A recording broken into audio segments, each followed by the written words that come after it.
na pinili niya dito sa mga kwento ng pag-ibig, buhay at pag-asa. Sa nangungunang Barangay Love Stories. Dear Papa Dudut, likas sa ating mga Pilipino ang maging mapagmahal sa ating pamilya. Lahat ay kakayanin natin para lamang sa kanila. Handa tayong magsakripisyo para lamang maibigay ang kanilang pangangailangan. Dahil ang pagmamahal para sa kanila ay palaging magbibigay ng lakas sa atin para magpatuloy at magpakatatag sa buhay. Hello sa inyo Papa Dudut at sa mga kabarangay nating nakikinig ngayong tanghali. Itago nyo na lamang po ako sa pangalang Ina. 34 years old. Sa ngayon ay nagtatrabaho dito sa Maynila bilang receptionist sa isang hotel. Hindi rin talaga madali para sa akin ang gawin itong sulat ngayon dahil bahagi ito ng buhay ko na matagal ko nang gustong kalimutan. At sana'y maging daan ang gagawin kong ito para kahit papaano ay maisarado ko na ang bangungot na ito ng buhay ko. Para na rin maprotektahan ang pribado kong buhay. Napakarami pong impormasyon ang sadya kong binago at hindi po binanggit dahil na rin sa pagkasensitibo nitong kwento na ibabahagi ko ngayon.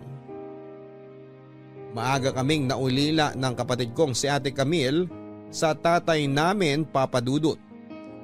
Si nanay naman ay namatay nang nasa first year college ako at third year ang ate ko. Tinamaan kasi siya ng ligaw na bala noong nag-celebrate kami ng bagong taon. Kaya naman kaming dalawa na lamang halos talaga ang magkasama ng kapatid ko. Pareho kaming nag-working student dahil pangarap namin ang makapagtapos ng pag-aaral. Pero nang nasa 4th year na siya ay pinagtapat niya sa akin na nagdadalang tao siya. At ayaw siyang panagutan ng tatay ng baby niya. Nag-decide siya na huminto sa pag-aaral at pumirmi na lamang sa bahay dahil naging sensitibo rin ang pagbubuntis niya. At pagkatapos niya ngang manganak ay naging sakitin na siya at mahina ang pangangatawan. Kaya naman hindi na rin siya nagtrabaho at ako na lamang ang naghanap buhay para kay ate at sa pamangking kong si Berna Papa Dudut.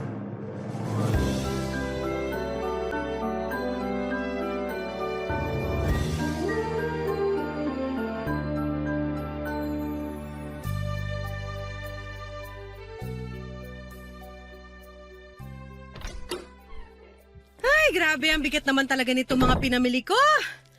Buti na lang at hindi masyadong mainit sa palengke kanina. Ay! Ina, tulungan na kita dyan sa binubuhat mong mga pinamili. Sakto kasi kakatulog lang ni Baby Berna kaya hindi ko kailangan na asikasuhin ngayon. Wag na ate, kaya ko na to. Hayaan mo lang tulungan kita, hindi naman kaagad ako magkakasakit sa pagbubuhat lang ng mga yan. Sige na nga, ito yung isang plastic na mga isda at karne. O akin na yan. Halika na dun sa kusina. Ilalagay ko na muna dito sa lababo mga isda at karne na binili mo.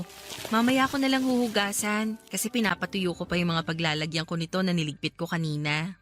Sige ate, ilalabas ko na rin itong mga gulay mula sa plastic. Parang ang dami mo naman yatang pinamili, Ina. Pang isang linggo na rin kasi natin to, te. Alam mo naman na mas nakakatipid tayo kapag maramihan na ako bumili sa palengke. Kasi yung patingi-tingi lang dyan sa tindahan. Alam mo, napansin ko rin yan. Ang laki rin kasi ng tubo kapag dyan tayo sa malapit na tindahan bumili ng mga nakaplastik nilang gulay. Kaya nga bumili na ako ng iba't ibang klase ng gulay na pwede mong gawing pakbet, chapsuy, adobong sitaw at kung ano-ano pang luto. Ikaw na lang bahala maghiwalay ng mga medyo hilaw pa para hindi kaagad mabulok ang mga to. Ako naman ang palaging nagluluto kaya ako nang gagawa nun. Ay, ate! Ito nga pala yung pambayad sa tubig at kuryente natin. Baka makalimutan ko na namang iabot sa'yo kagaya nung nakaraang buwan. Nawala rin kasi talaga sa isip ko kaya muntik na tayong maputulan ng linya ng tubig. Ito naman, yung para sa gatas at diaper ni Baby Berna. May vitamins pa naman siya, di ba? Oo, meron pa. Pang 2 linggo pa yung vitamins niya dyan. Okay, sa susunod na linggo makukuha ko naman yung incentive ko kaya makakabili na ako ng mga vitamins niya. Ito namang natira para sa allowance ko papunta sa trabaho sa mga susunod na araw. Kakasya ba yung pera na natira sa'yo? Para kasing ang liit na lang ng halaga na yan, Ina. Oo, kasya naman to. Gagawin ko ng paraan para umabot sa susunod na linggo. Ay, pasensya ka na ha. Bakit ka naman humihingi ng pasensya? Kasi wala ako masyadong maitulong sa'yo pagdating sa mga gastusin kay baby, pati na rin sa mga gastusin dito sa bahay. Ano ka ba? Huwag mong isipin yun. Nahihiya lang kasi ako sa'yo. Kasi ikaw na halos ang sumalo ng mabibigat na responsibilidad dito. Ano naman? Ginusto ko naman to kasi nga sa ating dalawa, ako yung mas malakas. Pero hindi bibigat ang responsibilidad mo kung hindi ako nagkaroon ng anak na walang tatay. Ate, kahit kailan hindi ko inisip kung gaano kabigat ang responsibilidad na nasa mga balikat ko ngayon. Ang nasa isip ko lang palagi, ginagawa ko to kasi pamilya ko kayo. Tsaka alam ko naman na ito rin ang gagawin mo kung sakaling magkabaliktad tayo ng sitwasyon, di ba? Siyempre naman. Kita mo na? Kaya huwag ka na makonsensya o malungkot dyan. Masaya nga ako na nagkaroon ako ng pamangkin kasi siya talaga yung araw-araw na nakakaalis ng pagod ko sa trabaho.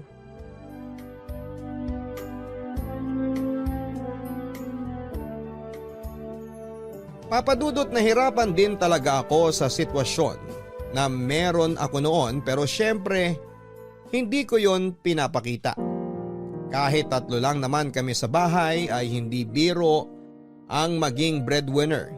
Si Ate Camille naman ay gumagawa rin ng paraan kahit papaano para kumita siya ng pera.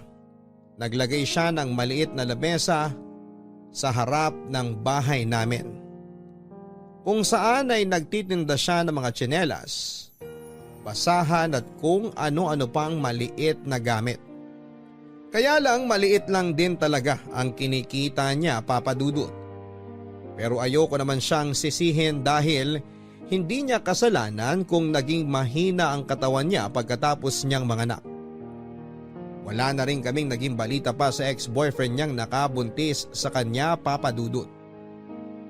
Tuluyan na talagang tinakasan ng lalaking yon ng responsibilidad niya kay Ate Camille at Berna. Responsibilidad na ako ang sumalo.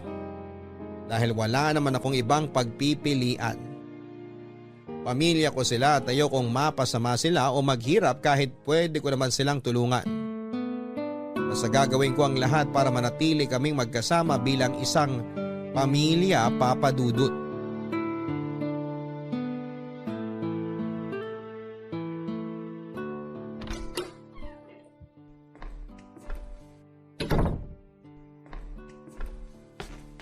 Hi ate! Oh, ang aga mo naman yatang nakauwi ngayon. Wala na rin kasing bumibili sa bake shop kanina. Kaya nagsara na lang kami ng maaga. Dapat nag-text ka na mapapaaga ka ng uwi para nagluto na ako kaagad kanina. Ayos lang ate. Hindi pa naman ako masyadong gutom eh. Magtitimpla na lang muna ako ng kape rito. Okay, may tinapay pa naman dyan kung gusto mo na makakain na magaan sa tiyan. Kape na lang, ayos na sa akin to. Ay oo nga pala, nabalitaan mo ba yung nangyari dun sa dalagitang anak ng kapitbahay natin? Yung nagtitinda ng gulay dyan sa may malapit sa sakayan ng jeep? Sino sa 3 anak niya? Yung dalagitang medyo maputi? Oo, siya nga. Wala naman ako nabalitaan tungkol sa dalagitan na yon. Ano nangyari? 2 araw na kasing nawawala yung dalagitan na yun. Akala pa nung nanay, nakipagtanan sa boyfriend kasi nga napagalitan bago mawala. Lumabas daw yung dalagitan ng bahay ng 10 oras ng gabi. Ay, saglit lang at ilalagay ko lang tong sitaw dito sa niluluto kong pakbet. Grabe talaga mga kabataan ngayon. Mapagalitan lang ng konti, naglalayas na kaagad. Hay nako, sinabi mo pa. Kaya lang, nakakalungkot yung nangyari dun sa dalagita. Bakit? Ano ba nangyari sa kanya? Kasi nga nang puntahan ng nanay yung bahay ng boyfriend, nalaman niya na wala pala dun ang anak niya. Hala! Saan daw nagpunta? Sa mga barkada niya? Wala rin. Kaya nga nireport na nila sa barangay. Tapos kahapon lang nung bumili ako ng toyo, May nakita ako na nagkukumpulan ng mga tao dun sa may bakanting lote na puro tambak ng basura ang nakalagay. Nakiusyoso ako saglit at nagulat ako na may mga pulis na nakatayo dun. Tapos narinig ko sa mga nandun na may umaalingasaw daw kasi dun na masangsang na amoy. Ayun, nakita na nga dun yung bangkay ng dalagita na hubot-hubad tapos wala ng buhay. Hala, grabe! Kawawa naman yung dalagita na yun. Ay naku, sinabi mo pa. Kawawa din yung nanay niya kasi panganay na anak niya yun. Naku, kaya ikaw, palagi kang mag-iingat sa biyahe mo ha. Lalo na at minsan 10 oras ka na rin ng gabi nakakauwi. Matanda naman ako, ate. Kaya hindi mo na ako kailangang alalahanin pa. Ano ka ba? Iba pa rin yung nag-iingat lalo na't babae ka pa. Alam ko naman yun. Kaya nga hindi ako masyadong kumakausap ng mga hindi ko naman talaga kilala. Mabuti naman. Kasi hindi mo na talaga alam kung sino pa ang pwede mong pagkatiwalaan sa panahon ngayon.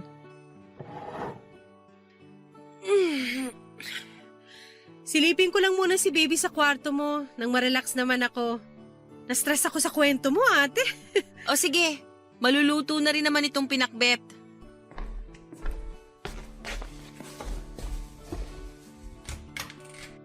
Baby Berna! Kamusta ka na dyan sa crib mo? Cute-cute mo naman talaga, oh. Teka, bakit parang ampula ng balat mo? Ang dami mong rashes! Tsaka, Ina, grabe! gusto mo ba na Inaapoy magtimpla ka ako ng ng lagnat! juice? Tapos na rin kasi akong Ate, inaapoy ng lagnat si Baby Berna! Sa tingin ko kailangan na natin siyang dalhin sa ospital! Ha? Teka, patingin nga. Diyos ko, ang init nga niya. Hindi naman siya ganito kainit kanina. Ayusin mo na yung mga gamit niya! Dadalhin natin siya sa ospital ngayon na!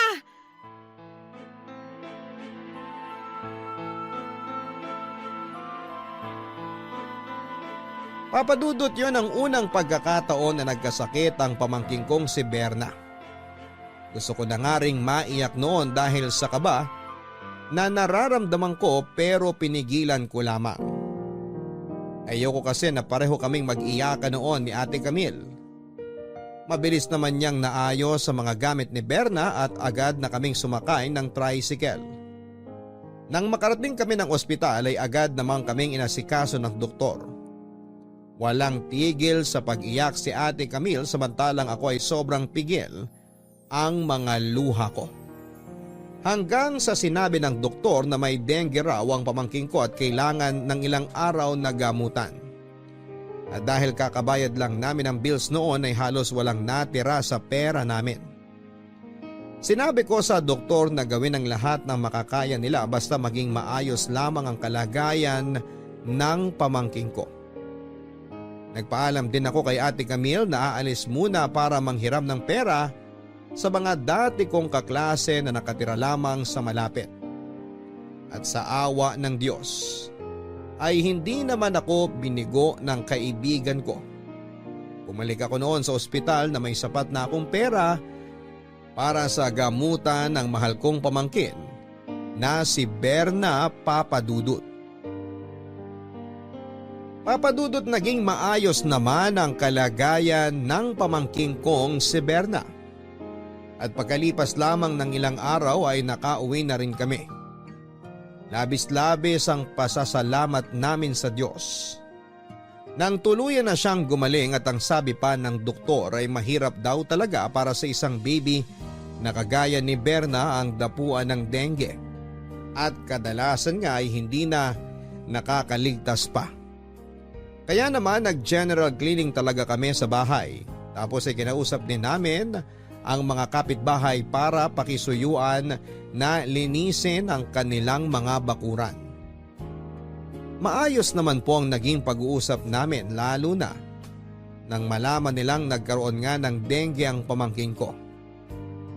Papadudot sa totoo lang ay parang ang ako na ang tumayong nanay ng pamangkin kong si Berna. Ako na nga halos ang sumagot ng lahat ng pangangailangan niya mula sa vitamins, diaper, mga gamit pang baby at kung ano-ano pa. Hanggang sa unti-unti na nga siyang lumaki at ako na rin ang nagpaaral sa kanya at gumagawa ng paraan para sa iba pa niyang mga gastusin. Kumbaga inaasa na talaga sa akin ni Ate Camille ang lahat. Ayos na rin yon kesa mahirapan siya pati na ang pamangking ko.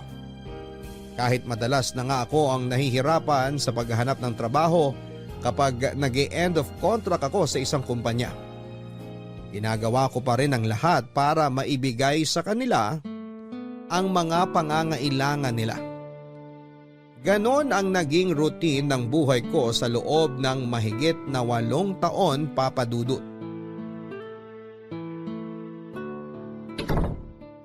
Oh, ate, may lakad ka? Oo, may pupuntahan lang ako dyan sa malapit. Saang malapit? Dyan lang kina Aling Cora. Maniningil lang ako dun sa mga tsinelas na kinuha niya sa akin. Ganun ba? Mabuti na lang pala nakauwi na ako kasi walang kasama si Berna sa bahay. Saglit lang din naman ako lalabas. Ikaw na munang bahala kay Berna, ha? Sige ate, ingat ka. Salamat. Uwi din ako kagad. Bye!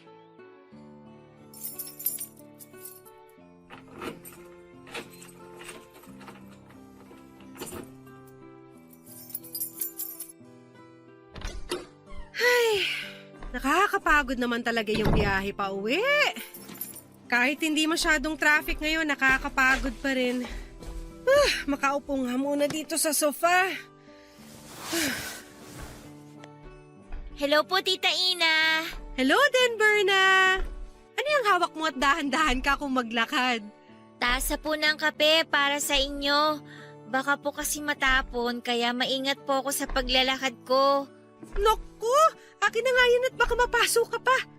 Eto po, oh. Ako po nagtimpla ng kape na yan, Tita. Talaga? Sige nga, tikman ko nga. Ipang ko muna kasi mainit pa nga.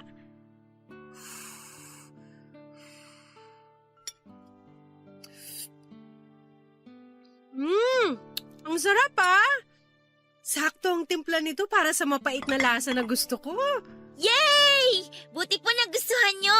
Ay, teka, may tinapay nga rin po pala kayo. Inipit ko po muna dito sa likod ko para hindi ako mahirapan dalhin ng kape na yan. Eto po, Tita. Salamat. Talagang nakahanda ng merienda ko, Narinig ko po kasi ang boses nyo nakausap si Mama kanina sa labas ng bahay. Kaya po nagmadali ako na magtimpla ng kape. Kala ko nga po hindi kayo masasarapan Basta timpla ng pamangkin ko, hindi pwedeng hindi maging masarap. Payakap nga ako nang mawala naman ang pagod ko. Sige po, Tita. Yayakapin ko po kayo na mahigpit kagaya nito. Ang sarap naman talaga yumakap sa pamangkin ko.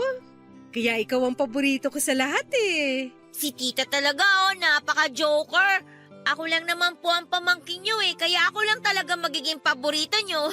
Ay, oo nga. Wala na nga pala akong ibang pamangkin. Ang luma na po ng joke nyo pero nakakatawa pa rin, Tita. Tita, gusto nyo po ba na masahihin ko yung noon nyo? O sige. Sasandal na ako dito sa sofa para hindi ka mahirapan sa pagmamasahe sa akin. Okay po, Tita. Ito po, mamasahihin ko na po yung noon nyo. Yan. Okay po ba, Tita? Ang sarap naman ng ginagawa mong pagmamasahe, Berna. Saan ka ba natuto magmasahe ng ganyan? Nagpaturo po kasi ako sa kapitbahay natin ng manghihilot. Nanay po yun ang kaklase ko. Ang sabi ko po sa kanya, gusto ko matuto magmasahe. Para kapag pagod po kayo galing sa trabaho, marirelax po kayo kahit papano kapag minasahe ko na kayo, Tita. Papadudot maswerte ako kasi lumaking mabait at malambing ang pamangking kong si Berna. Doon ko nararamdaman na lahat ng sakripisyong ginagawa ko ay nasusuklian lalo na kapag niyayakap niya ako. Hindi rin kasi biro yung naging trabaho ko ng mga panahon na yon. 2 oras ang biyahe papunta sa trabaho at pauwi sa bahay at araw-araw ko yung ginagawa. Yon ang unang regular na trabaho na meron ako kaya hindi ko rin talaga kaagad na binitawan. Nagbebenta kami ng mga encyclopedia sa tinatawagan naming customer kaya nakaka-stress din talaga. May oras pa na nadedrain ako at bigla na lamang maiiyak habang nasa loob ako ng bus at nagbabiyahe pa uwi. Ang daming bagay ang pumapasok noon sa isipan ko. Bakit kailangan na maging ganon kabigat ang responsibilidad ko sa buhay? Bakit ako ang kailangan na sumalo ng lahat? Bakit parang pinaparusahan ako sa kasalanan na hindi ko alam kung ano? Pero sa tuwing nakakauwi na ako ng bahay ay sasalubungin ng yakap at halik ng pamangking ko ay nawawala ang mga ganong iniisip ko. Lahat po ay napapalitan ng mga kasagutan na ginagawa ko ang mga yon dahil mahal ko sila ni Ate Papa Dudut.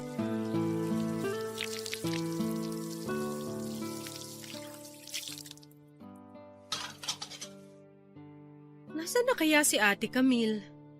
Ang text niya kanina pauwi na siya pero wala pa rin siya rito sa bahay. Tita, tapos na po ako magpunas ng mesa. Very good, Berna! Gusto mo ba mag-watch ng TV sa sala? Doon na lang po ako sa kwarto kasi gagawin ko pa po yung ibang assignment ko eh. Hindi ko pa po kasi natapos kanina. Okay, sige. Matatapos na rin ako dito sa pagliligpit ko. Tawagin mo na lang ako kapag kailangan mo ng tulong sa mga assignment mo, ha? Opo, tita. Tawagan ko nga si Ate Camille pagkatapos ko rito sa ginagawa ko. Oh, siya na yata yung pumasok. Magpunas na nga muna ako ng kamay at masilip siya.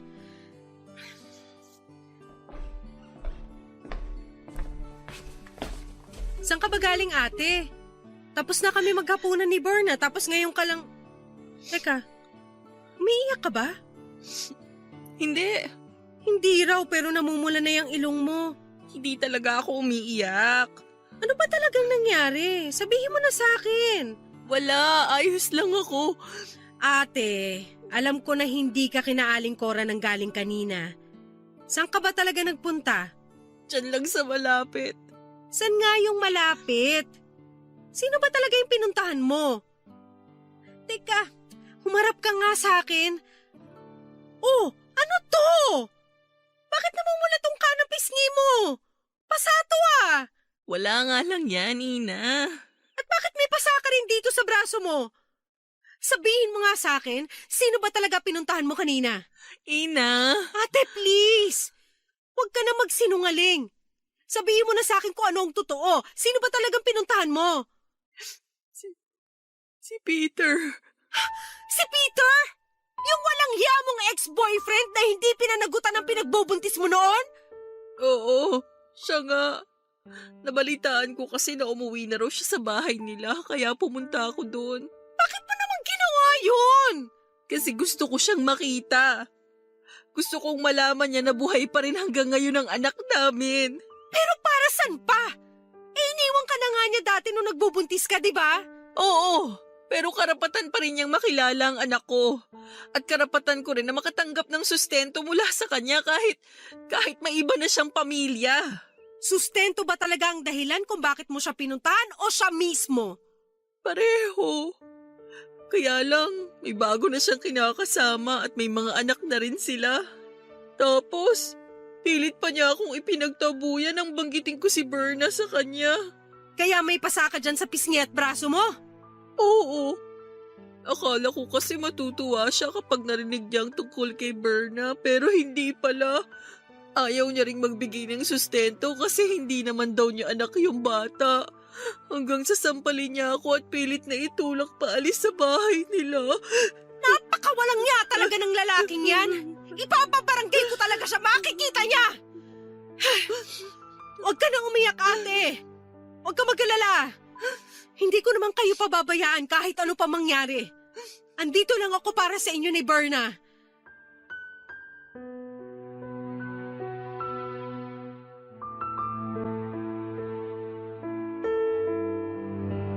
Papadudot wala akong ideya na bumalik na pala sa lugar namin ang lalaking nakabuntis kay Ate Camille. Kaya hindi ko rin alam na may plano si ate na puntahan siya. Pero nang makita ko ang mga pasa sa katawan niya, pakiramdam ko ay tumaas sa ulo ko ang dugo ko dahil sa galit na nararamdaman ko. Tinakasan na nga ni Peter ang responsibilidad niya kay ate. Tapos ay sasaktan pa niya ang kapatid ko. Kaya naman kahit ayaw ni Ate Camille, ako na ang gumagawa ng paraan para maipabarangay ang lalaki na yon. Nagkaharap-harap kami sa barangay at para hindi na lumaki pa ang gulo na yon, sinabi ni Peter na magbibigay na siya ng buwanang sustento sa pamangking kong si Berna.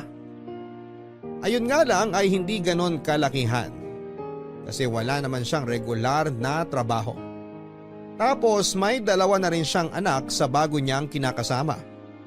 At dahil sa pag-uusap namin na yon, nakilala na rin siya ni Berna bilang papa nito.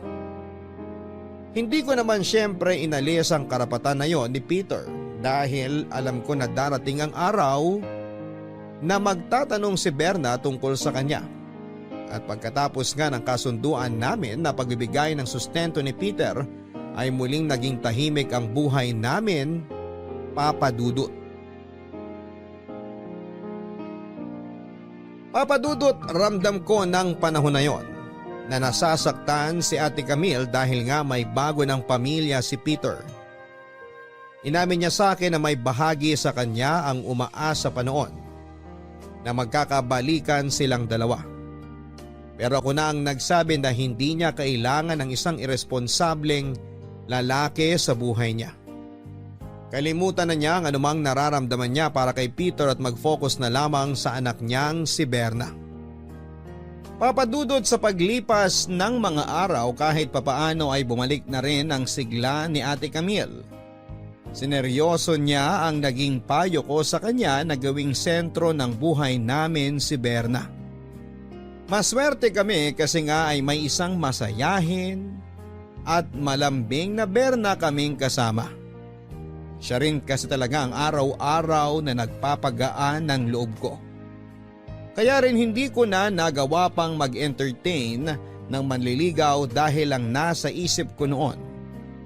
Dagdag isipin at responsibilidad lamang ang mga lalaki. Sapat na si Berna para maging dahilan ng pag-ikot ng mundo ko. Nang dahil sa kanya ay para na akong nagkaroon ng sarili ko talagang anak, Papa Dudut.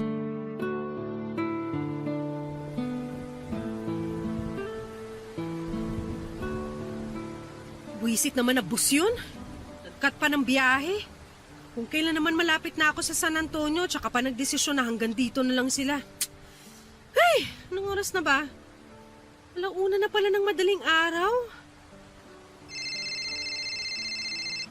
Naku, eto. Tumatawag na nga si Ate Camille.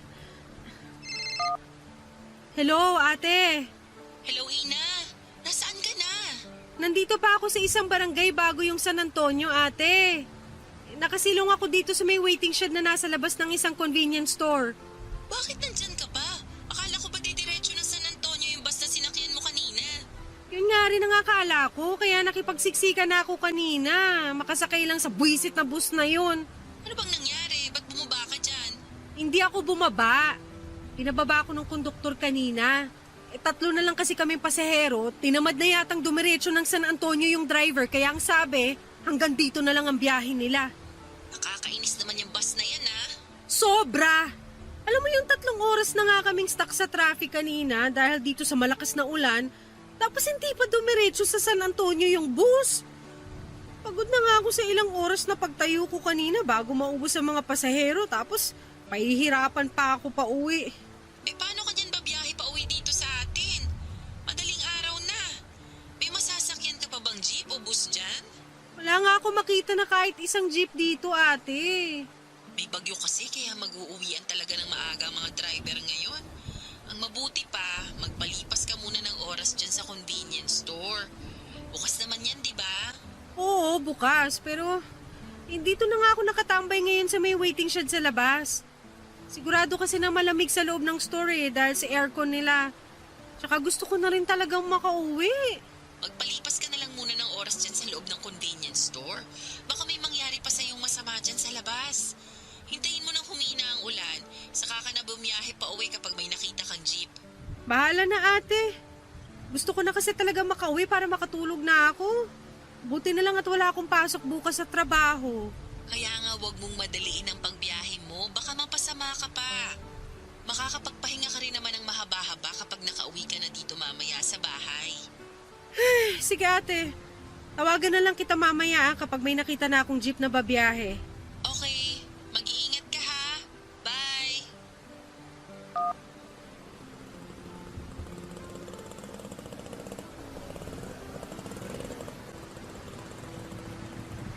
Miss, pauwi ka na ba? Sakay ka na dito sa tricycle ko. Naku, hindi na po Manong. Salamat po. Malakas ang ulan. Wala ka nang makikitang bumabiyahe na jeep ngayon. Mamaya pang alas 5 ng umaga babiyahe mo ngayon. Hindi na po talaga. Ayos lang naman po ako dito. Pa San Antonio ka, di ba? Narinig ko na sinabi mo yun sa kausap mo sa cellphone. Sakto, kasi doon din ang uwi ko. Pauwi din po kayo doon? Oo, taga doon ako, kaya lang sa dulong purok. Kaya sumabay ka na sa akin. Kasi isang barangay lang naman ang uuwian natin. Huwag kang mag-alala. Hindi kita sisinginin ng mahal na pamasahe. Sige po, sasakay na po ako sa tricycle niyo.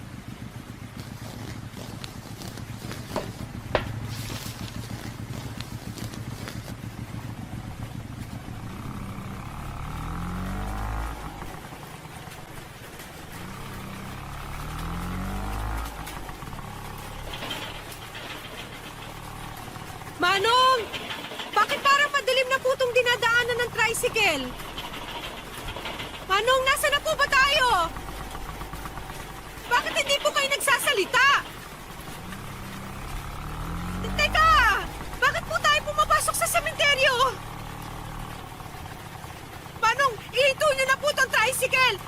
Ibalik nyo na lang po ako doon sa convenience store!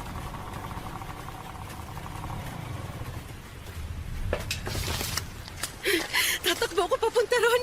Hihingi ako ng tulong. Ayoko mamatay dito. Tulong! Tulungan niyo ako! Parang awa niyo na! Tulong! Saan ka pupunta, ha? Aray! Manong, bitiwan niyo po buhok ko! Maawa po kayo sa akin! Ikaw ang maawa sa akin. Dahil kanina pa sumasakit ang puson ko ng dahil sa'yo. Saka tumahimik ka na dyan. Kasi wala rin namang makakarinig sa'yo na kahit sino sa lugar na to. Kung hindi ang mga patay lang na nasa ilalim na ng mga hukay nila. Parang awa niyo na po. Huwag niyo po ako papatayin. Nakikita mo tong malaking kutsilyo na hawak ko? Kung ayaw mo maging gripo yung leeg mo, gagawin mo lahat ng sasabihin ko sa'yo. Halika! Sumunod ka sa akin! Pumasok na tayo ng sementeryo! Halika na!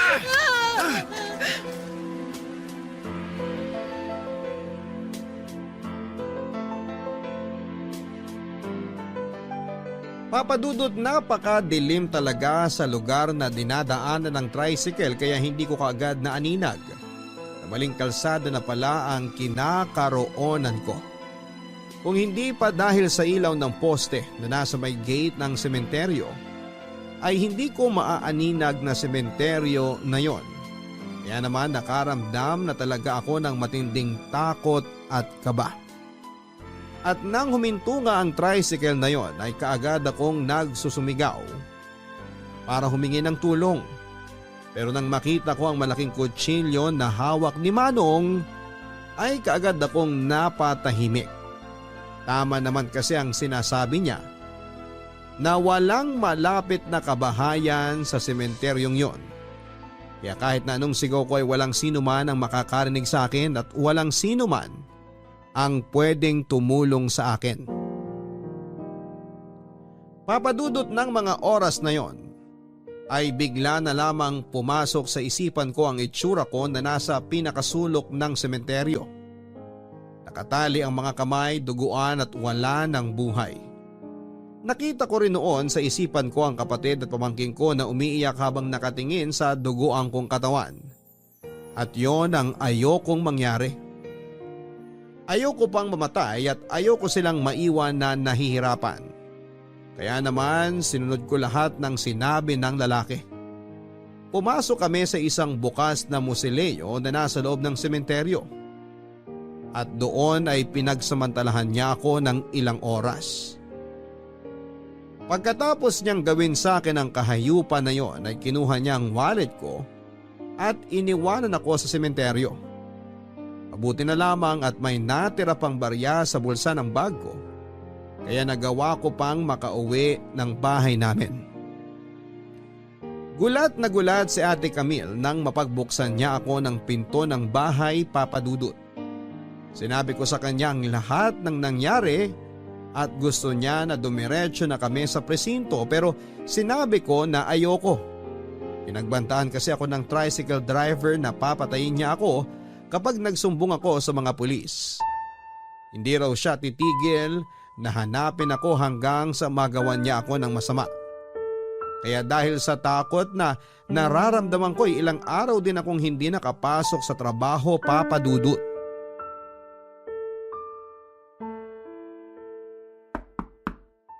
Ina, ako to. Pwede ba akong pumasok sa kwarto mo? Oo, ate. Pasok ka.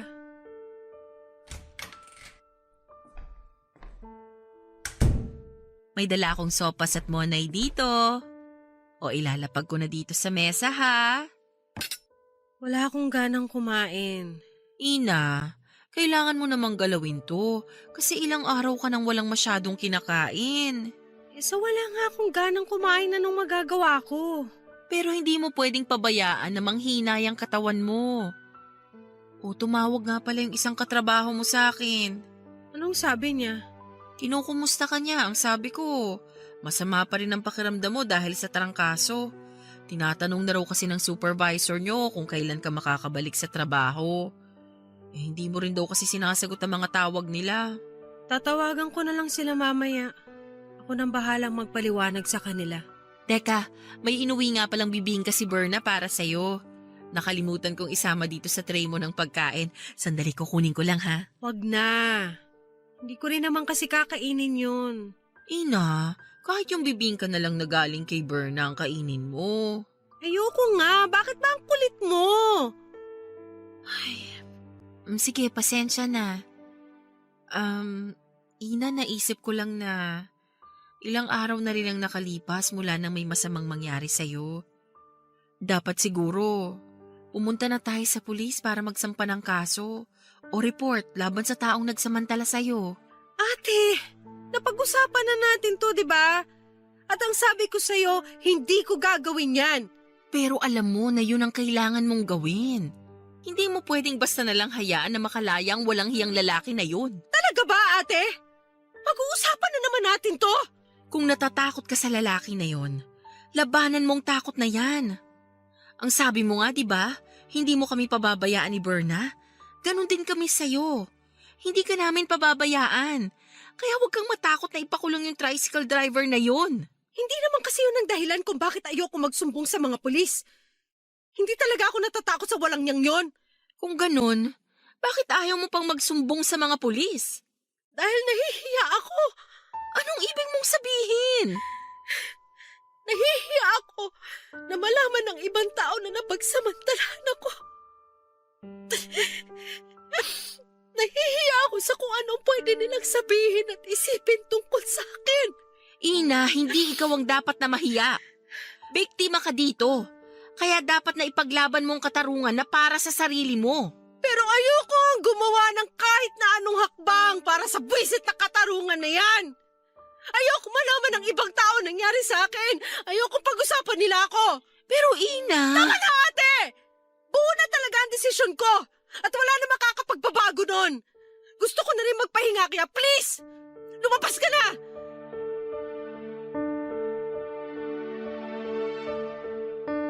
Papa Dudut, hindi naman talaga ang pagbabanta sa akin ng tricycle driver ang dahilan kung bakit ayoko magsumbong sa mga pulis. Oo, takot ako sa mga sinabi niyang pananakot pero kaya ko namang talagang labanan ang takot na yon. Kaya lang ay ayoko pa rin na magsumbong sa mga pulis dahil ayokong malaman ng ibang tao ang masamang nangyari sa gabi ng araw na yon. Ayokong malaman ng iba na napagsamantalahan ako. dahil natatakot ako na baka mag-iba ang tingin nila sa akin. Nahihiya ako sa mga nangyari sa sarili ko. Pakiramdam ko kasi ay may kasalanan din ako kung bakit ako napahamak at napagsamantalahan. Hindi ako handa sa masasakit na salitang pwede kong marinig mula sa ibang tao. Ayokong malubog ako sa kahihiyan at mapag-usapan sa lugar namin. Dahil naging biktima ako ng pangahalay ng isang masamang tao. Kaya naman nag-decide ako na kimkimin na lamang ang lahat ng nangyari, Papa Dudut. Papa Dudut, hindi naging madali para sa akin ang pag-usad ng mga araw mula nang mapagsamantalahan ako.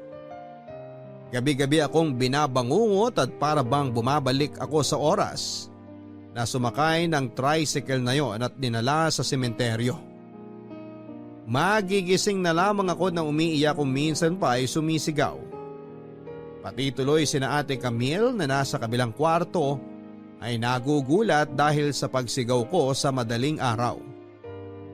Bigla na lamang silang papasok sa kwarto at pakakalmahin ako. Hindi lang ako sa pagtulog na hirapan kung hindi pati na rin sa realidad. Pinilit ko na kasi ang sarili ko na bumalik sa trabaho dahil alam ko na ako rin ang mahihirapan sa huli kapag wala akong sinweldo dahil sa mga absent ko. Sa paglipas nga ng mga araw ay napansin ko sa sarili ko na naging malaki ang takot ko sa mga lalaki. Ayoko nang may nakakatabi ako sa loob ng bus o jeep na lalaki. Kaagad akong tumatayo o kaya ay lumilipat ng upuan. Naging magugulatin din ako at paranoid talaga. Kahit kailan din ay hindi na ako sumubok pa na sumakay ng tricycle dahil pakiramdam ko ay lahat ng driver ay gagawan ako ng masama, Papa Dudut. Tita, andito po pala kayo sa sala. Mainit kasi dun sa loob ng kwarto ko kaya pumunta ako rito. Sakto po, kasi dadaling ko dapat tong tray na may juice at puto bumbong sa kwarto nyo. Para sa akin yan? Opo, hinanda ko po talaga to para sa inyo, tita. Okay, sige. Ilagay mo na lang dyan sa lamesa, mamaya ko na lang kakainin. Meron din po palang kutsinta sa kusina. Binili po ni Mama sa naglalako kanina. Gusto niyo po ba kunin ko at sama ko dito sa puto bumbong ninyo? Hindi na. Busog pa rin naman ako kaya baka hindi ko rin makain yun. Grabe ang init talaga kahit nakatutok na sa akin ng electric fan. Ipikit ko na nga lang muna ang mga mata ko. Tita, gusto niyo po ba masahihin ko ulo niyo? Wag na, ayos lang ako. Pero ang sabi niyo po dati, gumagaan po yung pakiramdam niyo kapag minamasahe ko po kayo. Baka po mas ma-relax kayo kapag ginawa ko po yun. Hindi na nga. Pipikit na lang ako at baka makaidlip na rin ako kahit paano. Ayos na yun sa akin kasi. Ano ba yan? Tita, sorry po. Nagulat ko po yata kayo sa biglang paghawak ko sa noo niyo. Gusto ko lang naman po kasing masahihin ang ulo niyo Sinabi ko na nga na ayoko, di ba? Bakit ang kulit mo? Kasi po, gusto ko lang po kayong ma-relax, tita. Nakita mo ba na narelax ako nang hawakan mo ang noo ko? Di ba hindi? Sorry po. Sorry po, tita. Sorry. Ang sabihin mo, mahina lang yung utak mo kaya hindi mo naiintindihan ang sagot ko kanina. Sinabi ko na nga na ayoko, di ba? Tapos lapit ka pa na lapit sa akin. Pasensya na po talaga. Huwag ka nang humingi ng pasensya. Sa susunod, susundin mo lahat ng sinasabi ko para hindi ka nagmumukhang boba. Ano bang nangyayari dito? Bakit ka sumisigaw, Ina? At ba't umiiyak tong si Berna? Sorry po, tita. Ano na naman bang ginawa mo dun sa bata, Ina? Ang kulit kasi ng anak mo. Ayaw maintindihin yung mga sinasabi ko sa kanya. Ina, alam ko naman na hanggang ngayon, hindi pa rin magaan yung pakiramdam mo dahil sa nangyari. Wala kang alam. Wala kayong alam.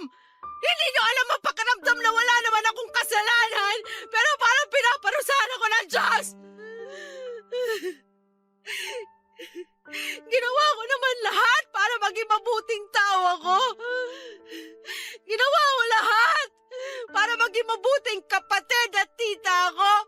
Pero bakit kailangan na mangyari ito sa akin? Bakit kailangan na maparusahan ako ng ganito? Hindi ka parusahan tong nangyayari sa'yo, Ina. Oo, hindi madali itong pinagdadaanan mo ngayon. Pero huwag mong isipin na pinaparusahan ka ng Diyos. Ano pala to? Ha? Walang kamatay na pagsubok na naman? Grabe naman talaga, Ate Camille. Ako na lang ba ang tao dito sa mundo kaya parang sa akin na lang binabagsak ang mga buwisit na pagsubok na to? Huwag ka nga magsalita ng ganyan. Alam mo naman na lahat ng to may dahilan. Mahirap man intindihin ngayon. Pero ang kailangan natin magpakatatag. At please lang, kung ano man ang galit na nararamdaman mo dyan sa dibdib mo, huwag mong ibuntun yun sa mga taong nasa paligid mo, Ina.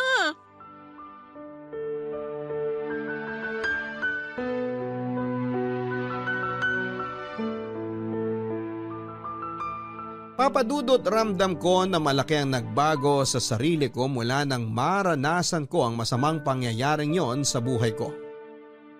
Naging mainitin ang ulo ko lalo na kapag nasa bahay lamang ako. Gusto ko na palagi lamang akong mag-isa at ayoko nang maingay sa paligid ko.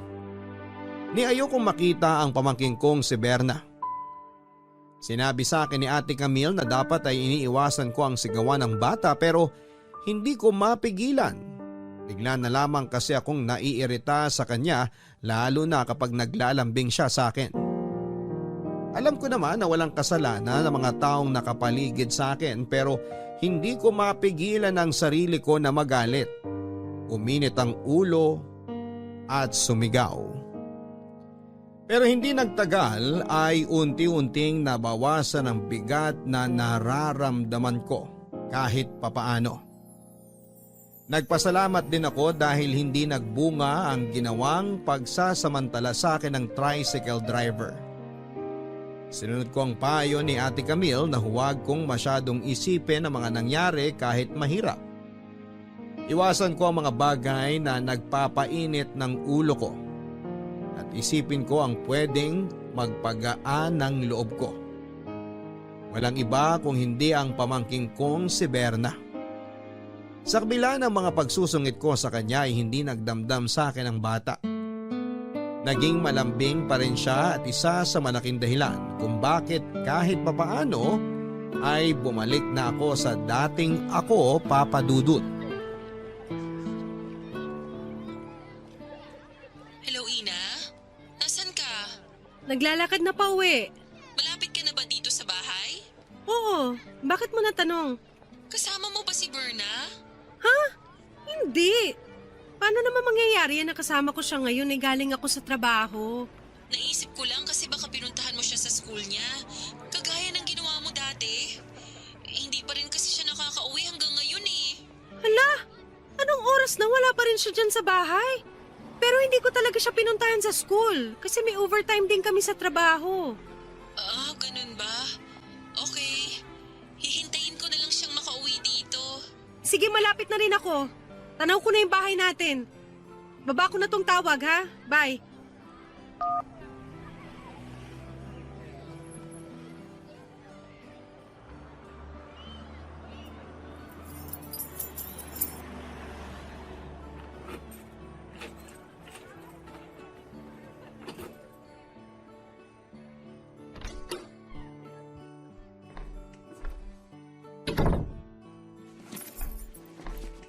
Ano ate?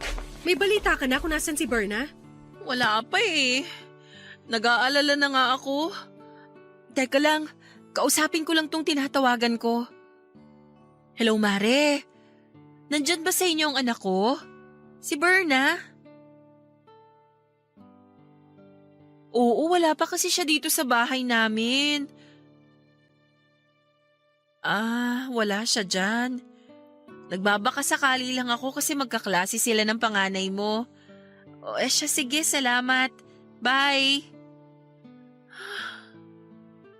Wala rin siya dun sa bahay ng isang kaklase niya. Baka naman nandun lang siya sa ibang kapitbahay natin. Pinagtanong mo na ba? Oo. Lumabas na ako saglit kanina para magtanong-tanong pero hindi ko pa rin siya nahanap. Kahit dun sa tindahan ng mga fishball at kikiam? Di ba doon siya madalas na tumatambay kasi doon nakatira yung isang kaklase niya? Nanggaling ka na ba ron? Baka nakatulog si Berna doon sa kanila kaya hindi ka agad nakauwi. Nanggaling na rin ako sa kanila, Ina. Wala rin si Berna sa bahay na yun. Eh saan pa ba pwedeng pumunta si Berna? Ewan ko, hindi ko alam. Nag-aalala na nga ako kasi 7:00 na ng gabi pero wala pa rin siya dito sa bahay. Ate, kumalma ka lang. Paano ako kakalmay? Anong oras na? Baka naman kasi napadaan lang si Berna sa bahay ng isang kaklase niya.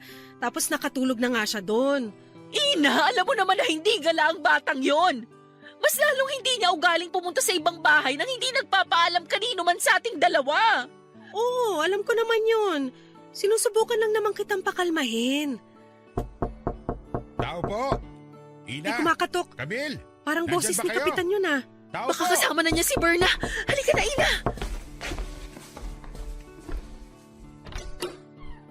Kapitan, bakit nagpunta kayo dito? Akala ko pa naman kasama niyo na yung anak kong si Berna. Hinahanap niyo ba si Berna? Opo, kasi hindi pa siya nakakauwi dito sa bahay. Nag-aalala na nga po kami ni Ate Camille. Baka naman po pwede nyo kaming tulungan na hanapin siya. Ang totoo, siya ang dahilan kung bakit ako pumunta dito sa bahay niyo. Bakit? Nasa barangay hall po ba ang anak ko? Pupuntahan ko na po siya ngayon doon. Tara na po. Wala sa barangay hall ang anak mo, Camille. Wala sa barangay hall? Nasaan po? Akala ko po ba si Berna ang dahilan kung bakit kayo pumunta dito? Saan niyo po ba siya nakita? Pupuntahan ko na siya ngayon din. Ina, kung pwede, pakialalayan mo muna ang kapatid mo. Bakit po, Kapitan? Baka kasi mabigla siya sa sasabihin ko. Camille, tatagan mo ang loob mo ha. Ang totoo kasi, may nakitang batang babae na wala ng buhay doon sa may abandonadong bahay sa kabilang purok. May nakapagsabi na anak mo raw yun. At nang makita ko nga ang bata, napatunayan ko na... Tama na, Kapitan! Hindi totoo yung sinasabi ninyo. Nagkamali lang kayo. Hindi si Berna yung batang nakita niyo doon. Ate, kumalma ka lang! Ang mabuti pa, sumama muna kayo sa amin para makumpirma nyo na nagkakamali nga ako. Pero kasi Camille, sigurado ako na si Berna talaga ang batang yun. Hindi! Hindi pwedeng mangyari yun! Buhay ang anak ko! Ibang bata ang nakita niyo! Hindi si Berna yun! Hindi yun ang anak ko dahil buhay siya! Buhay ang anak ko!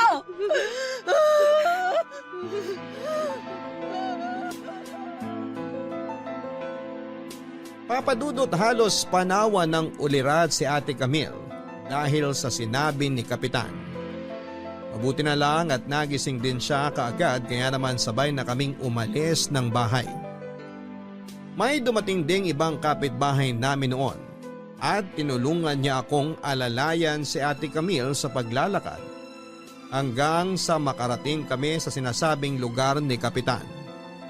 At doon nga ay nakumpirma namin ang isang napakasamang balita, Papa Dudut.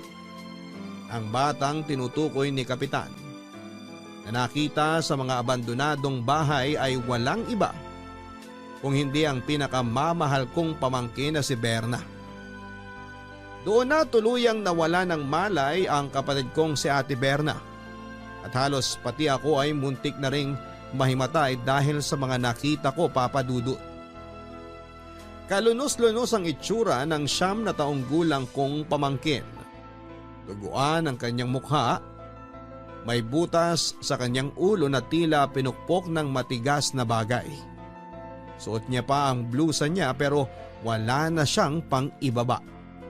At nakatali ang kanyang mga kamay at paa. Para siyang hayop na pinahirapan ng taong gumawa sa kanya ng masama. Napaluhod na lamang din ako noon sa matinding sakit na nararamdaman ko. Na para bang naririnig ko noon ang pag-iyak ni Berna habang pinagsasamantalahan siya. Parang nakikita ko siyang naghihirap sa isipan ko at ang paghingi niya ng tulong ng paulit-ulit hanggang sa tuluyan na siyang mawalan ng hininga. Papadudot kaagad ding nahuli ang taong naging dahilan ng pagkamatay ng pamangkin ko. Dahil may CCTV footage na nakuha na malapit sa abandonadong bahay kung saan ay nakita si Berna. Namukaan din siya ng isang taga sa amin at kaagad na naituro ang kanyang kinakaroonan na nasa kabilang bayan lamang at hindi ako makapaniwala nang makaharap namin siya sa presinto. Halos manginig ang buong katawan ko sa galit at kaagad kong sinugod ang lalaking humalay at pumaslang sa pamangking ko. Triple ang galit na naramdaman ko noon dahil siya rin po ang tricycle driver na humalay sa akin sa loob ng sementeryo. Pinagsasampal ko siya, kinalmot at sinabunutan hanggang sa ilayo na ako sa kanya ng mga pulis. Si Ate Camille ay wala nang ibang nagawa kung hindi ang sumigaw at umiyak na lamang ng panahon na yon. Hindi ko nagawang sabihin sa kanya na may atraso din sa akin ng tricycle driver na yon. Papadudot ilang araw lang ang lumipas nang mabalitaan namin na nakatakas sa bilangguan ng demonyong lalaki na humalay sa akin at pumaslang sa pamangking ko.